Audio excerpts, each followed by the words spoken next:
tempo de tratamento, a sua carne crescida nos olhos saiu com esse remédio caseiro. Gente, menos de um mês, tá?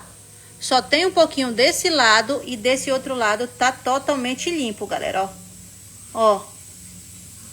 Quem me segue aqui sabe que eu tinha muita carne crescida nos meus olhos, né, gente? Só falta limpar esse lado aqui, ó.